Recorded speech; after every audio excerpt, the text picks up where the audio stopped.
Mariners versus Reds on July 5th at the Great American Ballpark. The Mariners are coming off a 2-1 series win over the Rangers, much needed after a 2-1 series loss at home against the Cubs.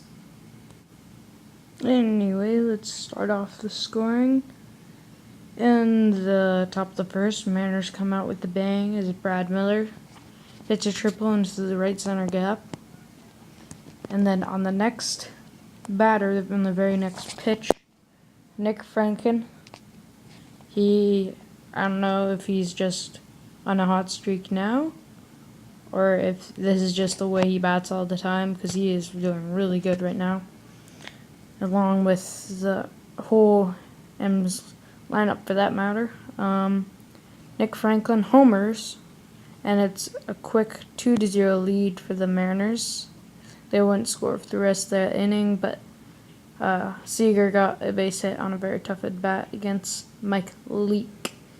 Top of the second, Saunders leads off the inning with a line drive, about as line drive as you can make it, to right field, and it's a quick 3-0 lead for the Mariners. They wouldn't score again till the top of the fourth.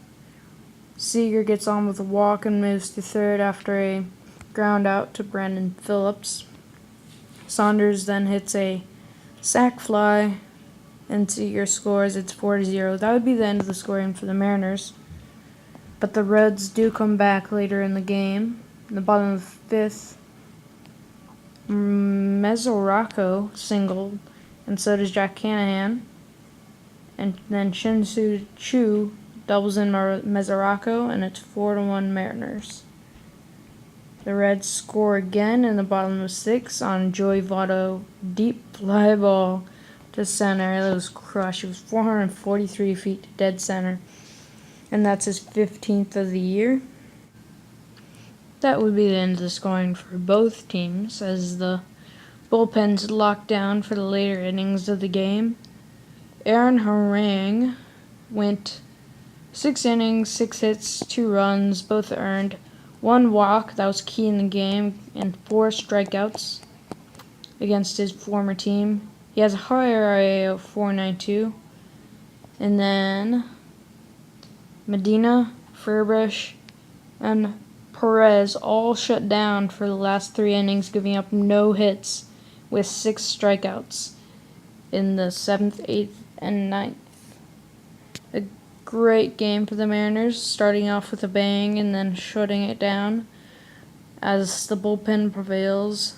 Again, the Mariners do have one of the best bullpens in the league, and anytime a starter can give up 2, 3, 4 runs, maybe 4 runs is a bit iffy, but 2 or 3 runs, you know that the bullpen could lock it down. With the injuries to Pryor and Kinney and Williamson struggles, the Mariners haven't been as good as they can be, but they've had a couple real key bullpen guys like Perez and Medina came in, and he's came in for Pryor, and he's been shut down the whole entire year.